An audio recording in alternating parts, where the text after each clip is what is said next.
remember what Miss Bogger did on the lawn of Windsor Castle? Well, I do. And why were we at Windsor Castle, Lucy? We were at Harry and Meghan's wedding. I know. Which was very shocking, but we got invited because of the Left Lieutenant. Lieutenant. We are British, darling. We are British. Of the West Midlands.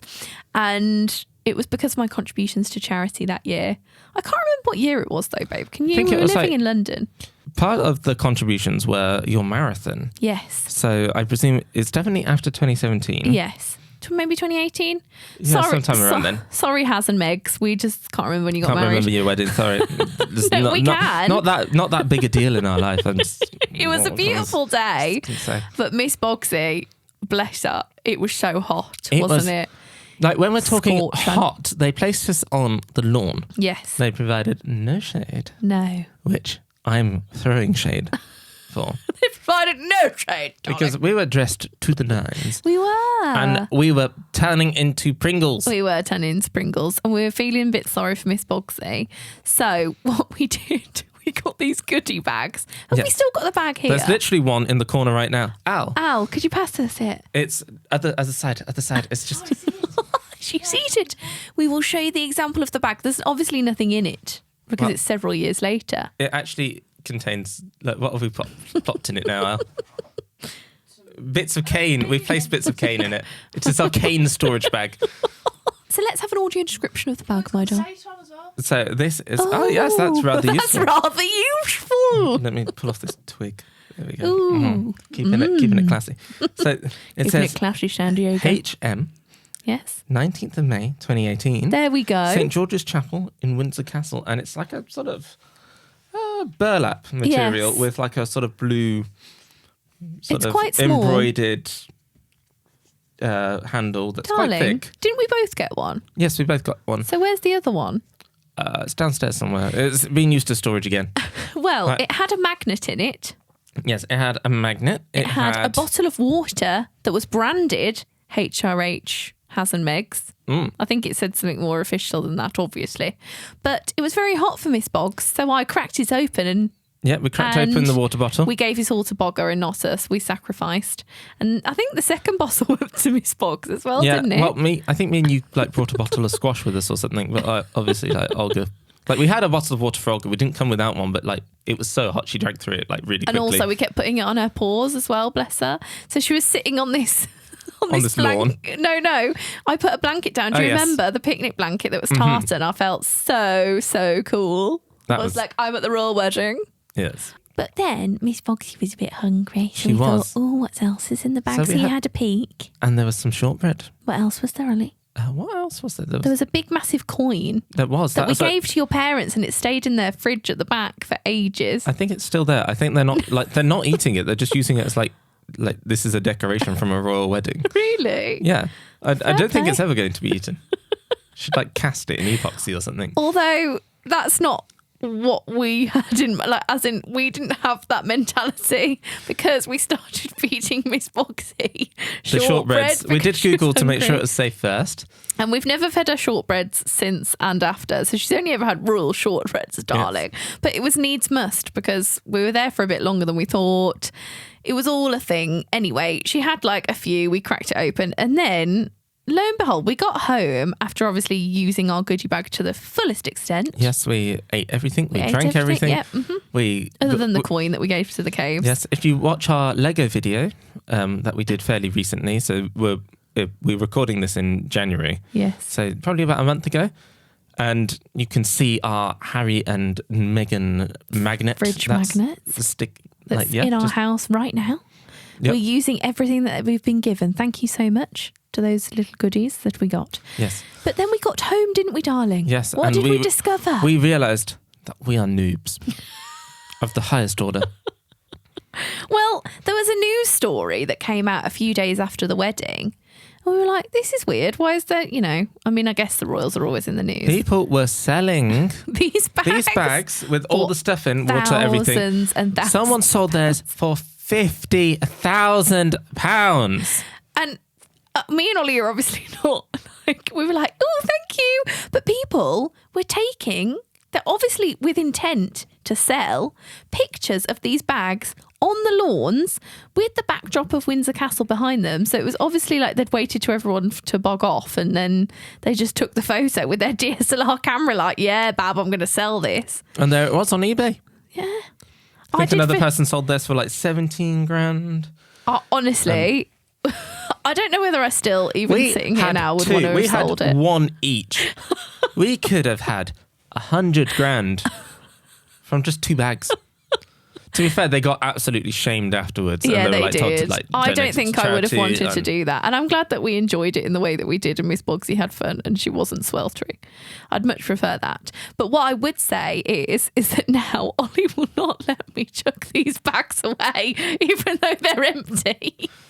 They're quite good at storage. Like, what have we got in here? You're like, one day they're going to be like, we're going to be minted because we're going to sell the bag. And I'm like, Ollie, they're not even in the royal family anymore. Yeah, but if we hold on to it for like, I don't know, 30 years, like, and use it in the meantime for storing bits of cane. We've got like a rollerball head here. We've got one I've got several different heads. One actually, for the snow. Yeah. We got a wheelie one. Ooh, different cane tops. Yep, that's what this royal bag is being used for. There we go. Well, I think that's useful. I'm going to plop this. There we go. It's in frame. There we go. So we can have it for the rest of the podcast in frame. What do we think? That sounds wonderful. So that's our story. We have loads of stories, don't we? We've done so many cool things. We Maybe we'll tell you about Rod Stewart another time. But yeah. Forgot about that. So welcome to the podcast this week. We can't wait. We've got some hate comments this week. I know we had like a headline last week. So yeah, we're going to do hate comments, and then we'll also have got a Reddit thread. Yes. So yeah, let's roll the titles. This is But I'd Never Marry a Blind Woman. A show where we answer all the questions you're too afraid to ask about dating, marriage, and finding love with a disability. I'm Lucy Edwards-Cave, presenter, author of my soon-to-be-published book, Blind Not Broken, and blind wife of... Me, Ollie Edwards-Cave, her sighted husband and the man usually behind the camera. Each week on this podcast, we... Your fave intro-able couple. Debunk the stereotypes of dating with a disability, dive behind the inspiration porn headlines, and unpack your relationship dilemmas. So when people say... But I'd never marry a blind woman. You can answer. Well, I would. But I never marry a blind woman.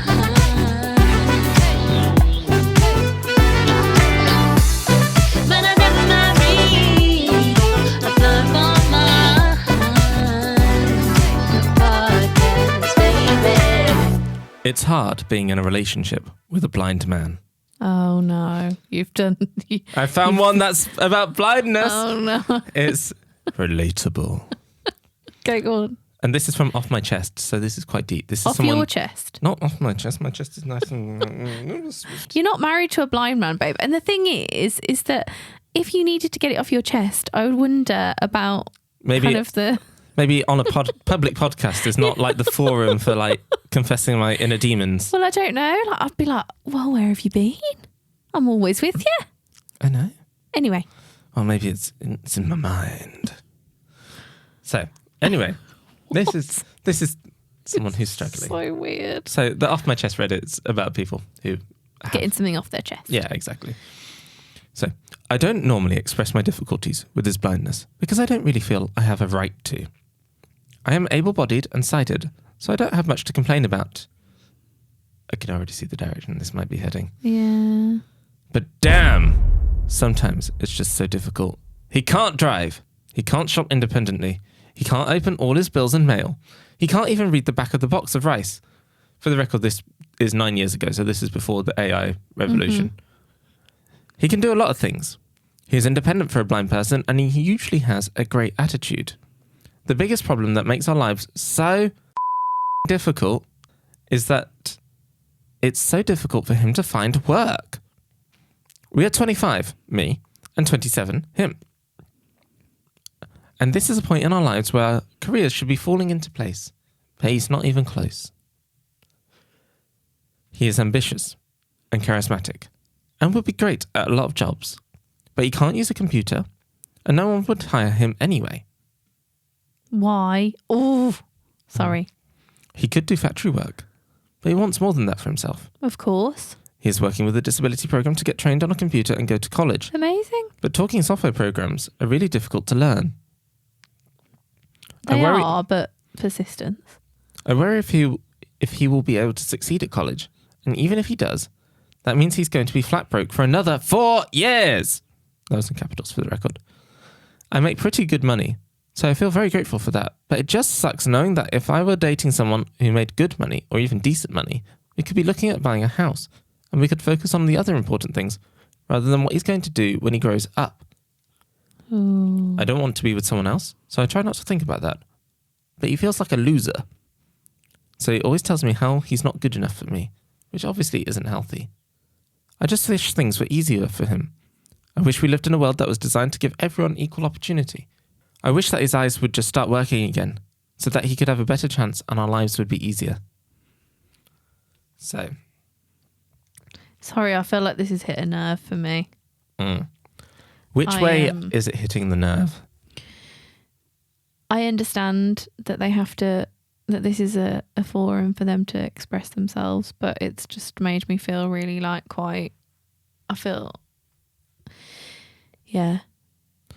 So there are a few differences between this man's life and our life here, Lou. No, I know, but for a start, I feel when you went blind, you learnt JAWS and all the sort of voiceover tech very early on. Screen reader software, yeah. But that's because I had you. I don't know. I think I really just kept learning and learning and learning it until I knew it. Oh, God, it's so hard. Like, I get where they're coming from because there's nothing more sometimes in my darkest moments that, when I tell myself, oh my gosh, I just want my eyesight back. But it's really hard to hear it from someone who's able-bodied. And I know that they're frustrated and they have to have their outlet, and I'm seeing that. But oh my gosh, I'm just seeing it from his perspective so hard. And I'm just like, I know people in my life that are completely able-bodied and are going to college at 27. It's just really not linear. I just feel like they're blaming everything on the blindness, and I guess they're saying that we live in a sighted world, and I wish that they could just get their eyesight back. And yeah, there's some that's sort of not their fault. That's not why their partner is a child or whatever they said. I'm paraphrasing, but it's just so irritating. You can see some precursors in their thoughts about things such as the social model of disability. Go on. Like that end paragraph where they were talking about how they wish that the world could have been designed to give everyone equal opportunity. Yeah. That is the social model of disability. It is. And I agree with them. I wish that the world was designed like that. And, every day we're hoping to get a step closer, with AI and things. There's not that irritation as much anymore that we can't read the back of packets and different stuff. But when you were reading that list, she was like, oh, well, he can't go to the shop. And I'm like, well, I can't, but I order a Tesco shop. And you always go. Do you find that irritating? No, I don't find that irritating. Well, also, Depends. If we take, I think he could probably do with some HAB training. Rehab. Yeah. Rehabilitation training, which I had a mobility officer named Terry. I've spoken about her loads in different ways, but she taught me how to cook and clean and different stuff. But also I know what my positives and negatives and what I can do and what I can't. So I do have cleaners, and I don't know. I focus more on our limited company more than anything. Yeah. And I know my strengths there. Exactly. But we do know also of people who are blind in our lives who are able to go to the shop. Yeah. And what they do is they walk over to the shop, usually sort of calling in advance sometimes. Yeah. And the same with me. This is not just people I go to the shop. Most of the time you do the shop. Exactly. But you don't choose to use this method. You prefer online shopping. I prefer online shopping, but I also do go with Miss Moles. Yes. But what you do is you turn up at the shop, and then you ask a store clerk to help you out, and then they kind of go around and you say what you want, and then they do it. That's how blind people have done it for donkeys. Years, yeah. And then with a mobility aid. The rice packet at the time, that about 9 years ago, we didn't have how long well, you'd been 2 years blind at that point. So what Yeah, text I did we? think, did we didn't- have tap tap C? So Yeah, it there would was have tap read, tap C. Yeah, but it didn't read that well there at was that also time. things such as like a Zoom X. Yeah, that you Which could is- have put your a Zoom X is basically this almost like frame but with a camera on, and you put your document underneath and then you connect it via USB to your laptop, and then you just go and you press a button and you take a picture. I think it was the spacebar actually. Yeah, It's from a company called Humanware, and that's how I did it. yeah. You But used it to now- read like law books and things. Yeah, but now I literally just snap a picture of it and Be My Eyes does it. I'm always on Be My Eyes. Mm. I just love it. I'm like, is this a pink or blue top? Is this expired? Is this whatever? And the AI just tells me. Yeah, So it is good. But, you know, I still do ask you for things. yeah, But you do. Like, it's there's- weird because it's hard because I don't have the same personality as this blind person. Yeah. So- Also, like, it sounds like we're maybe a little bit more chill. Yeah, Like, I think we are. this person's struggling, like, for example, with driving and having to be the one that drives. And, like, it's not a frustration to me to begin with. But I can't drive. Maybe I'm speaking from the top of a hill, like, What do you several mean? years in. Like, how we've been together for ages and how we've... Yeah, but sort of when you been through passed it. your driving test, I went, oh my gosh, we've passed. And we both hugged each other. Yeah. Like, I don't want to come across as arrogant. Like, I think that's what I'm trying to get at. Oh, okay. Like- I don't think you are. In that, like, oh, we can handle the disability better than you. Well, I'm not taking it like that. It's just your perspective. And your perspective is that you love driving. Mm. You feel free when we drive. And Yeah. And I'm a very confident driver. So, I think you would have been the driver in our relationship anyway. So that does help. yeah. Like the main driver. I think I would have still driven if I could see. But it doesn't we don't have that thought like, oh, Yeah. do we? I think, like, if we look at just going back, where she says he's pretty independent for a blind person. Oh, I hate that. That's a compliment. It is. For a blind person. But I hate... I'm getting the impression that, like, from what she said and the things she's described, he's maybe not as independent as she may think. Yeah. And it's more that they don't have other blind people in their lives to compare to it compare. Yeah, he doesn't seem that independent. to. No. Not gonna lie. And again, that's like coming from 11 years, having rehab training, having a supportive family, having a supportive husband, owning my own business, owning my own house. You know, I am coming from a certain perspective that I do know, but I can only kind of speak from this perspective. But I also know that I don't want to come across as like, oh, I've got it all sorted, because sometimes I don't. Like, sometimes I don't want to walk to the shop. And with Miss Moles, me and Miss Moles are like, we'd just rather sit today. I've got no spoons. I've been on a 15-hour shoot day the day before, and I'm like, Ollie, can you go to the shop? You know, or I just do order a Tesco. Is it Tesco moosh or Whoosh. Whooshly. Whoosh. Tesco whoosh? Whoosh. So I'd much rather do that than walk up the road. So it is really hard because I've just kind of gone, right, what's the task? Let's try and work around it. Yeah. And I guess, like, I wonder how they're doing now, because, like, 9 years later, like, Yeah. technology has moved on so much. So, Like, you basically, so much. you don't use your laptop for a lot of things. You prefer to use your phone. Yeah, And, like, you'll plug in you have, like, a little USB keyboard and you I do. type that way. And also, what I would say is that when she was saying that I'm 25 and he's 27 and he's basically a big kid, what are these milestones that we're kind of trying to reach for when they're just society's expectations of us? You know? Also, you always talk about how, like, you may be 28 now, but you are 11 when it comes Yes. to being blind, Lucy. I am nearly 11, almost 11. So I'm only 11 years old in my Blind thinking towards blindness, in, you know, this new body that I found myself in, even though it's still me. Yeah, so I think what we're missing in certain contexts is, like, how long has this guy been blind?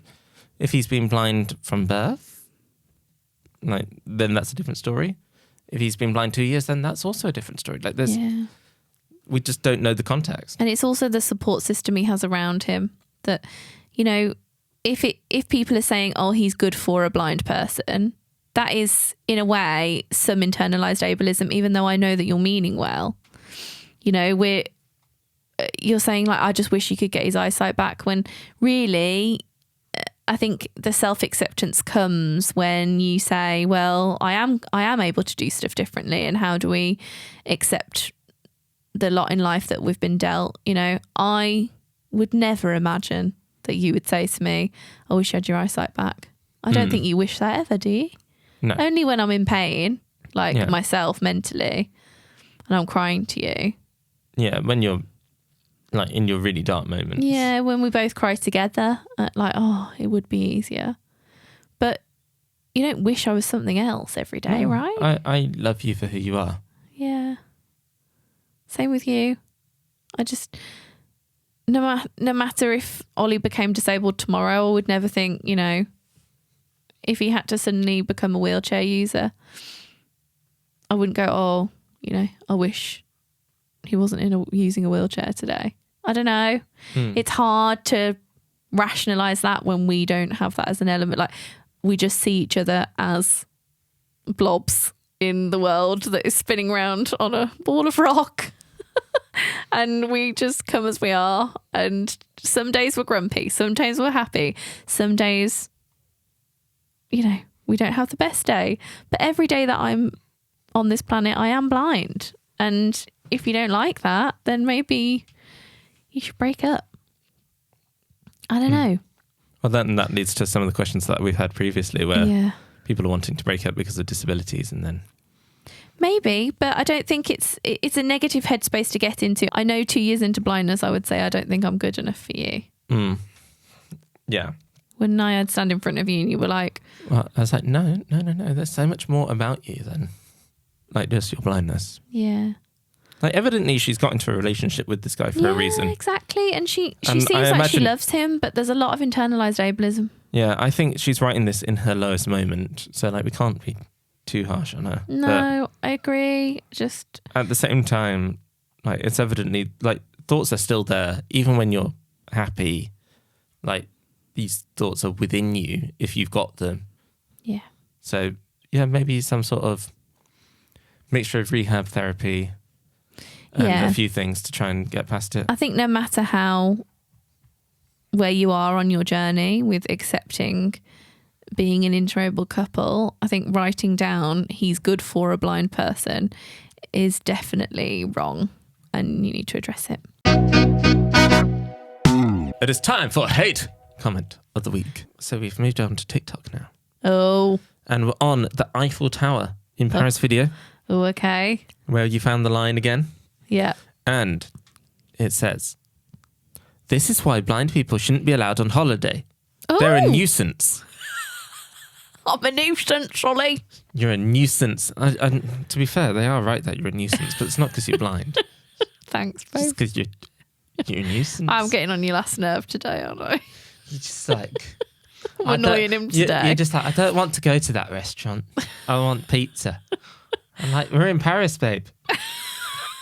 Come on. I've never heard you say babe. I know. It's because I don't say it. But for this character moment, I'm saying babe. We're like, we're in Paris. Why are you wanting pizza? No, we were having... We went to so many different restaurants, actually, when we were in Paris. It's because you're not actually a nuisance. I'm just trying to make it funny. I'm trying to entertain our podcast listeners. Oh, okay. I was like, I swear that's not me. You did want pizza one night, to be fair. Yeah, I did. And then but we went to a buffet, like a French buffet. Yes. It was really lovely. That was it. It was like quite a high class one. It was sort of like traditional sort of French cuisine that was entirely vegetarian. And they put it out on these little bowls. And then, like, instead of like shoveling up like you do, like at the Tour de Cave, like you just like you kind of go up to it, you collect your bowl. There's a lady there. It was a lady in this case, and she puts the sauce on top, and she goes, "Would you like some salsa?" Yeah, and you go, and she makes it like a gourmet. Obviously, this is all in French, and we were really confused, weren't we, when we were going up? I was like, "Ollie, what is it?" And he was like, "I don't know." I just know it's vegetarian. Yes. So we're going to be okay. It's all safe. And me and Lucy don't have allergies. So we're So good. we were okay, but we were really trying to practically translate these different things. But it was really fun. So I don't know why did we get onto that? Because you were a nuisance. I'm a nuisance. But you weren't a nuisance then. But I'm a nuisance today. you're a nuisance according to this person. Oh. Well, no, all blind people are. Oh, okay. But And we're not allowed on holiday. no, you're not allowed on holiday. Okay. You must stay in your cave. This is why blind people aren't allowed on or shouldn't go on holiday. Yeah, because you're being a nuisance around the Eiffel Tower, finding bad infrastructure. Okie dokes. What logic?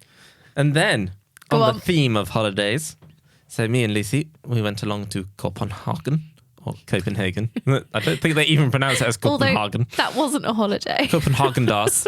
That was for a TUI brand deal. Yes, it was. And in this case, because we got quite a lot of people We who- did. sharing their thoughts We did. and opinions. And I will read a few of them now to Go let on then, you darling. react. Okay. Hold up, just adjusting the hair. Adjusting the hair. Adjusting the hair. Justin Bieber. No. Right. Baby, baby, baby. No. But that's what sometimes your hair No. looks like when you're sweepy fringe. He hasn't even. He's got like some sort of mullet at the Yeah, but moment. Ollie, He can I hasn't just had that say- hairstyle. Mullet Justin Bieber is not in my mind. To be fair, no. He's got like In my mind, it's baby, baby, baby. No. You just, no matter how old or young you feel, you hate me referencing your hair like that. But I think it's that is cute. trauma from back in the day. Before that, it was just like Beatles moped, and then Bieber came along, and lo and behold, oh Jesus. Anyway, did you see that view? Amazing. No, I didn't. How can you know if you're in Copenhagen? Because there's people that are Copenhagans around me. Copenhagen. Danish people. Danish people. Copenhagen. There's Copenhagans around me. I can see what you're trying to do. You're trying to make like Londoners or like Brummies and things well, like that. you know, But Copenhageners are around me. I am eating Danish pastries. I know that I am not in the country of origin where I usually preside. yes, yes? good. That is correct. We've also got over here, mate, because you know that original one about your eye. Oh, that's so funny. What a Isn't witty it all? person. And then this person says, I recommend going sightseeing. Oh, you're so witty. Oh.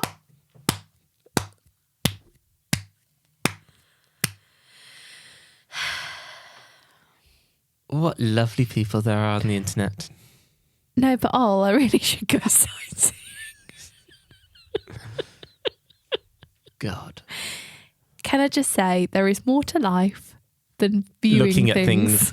We have the best holidays together, don't we? Honestly, find the food. The food is Find where the it's at. food, find the history, find the people that talk to you about the culture, and you will have a way better time. Go on, get your guide. Yeah. Hashtag not spawn. Yeah. And We love Get Your Guide. We always find book all things. the things. Honestly, it is just amazing. And before we did all of this, I used to genuinely think, oh, well, it's like being in your back Yeah. garden. Well, this person said it here. What's the point of going on vacation when you can't see anything? Well, that's what I used to think, person that is silly. Beat and Sean. Well, that is what I call a closed-minded point of view.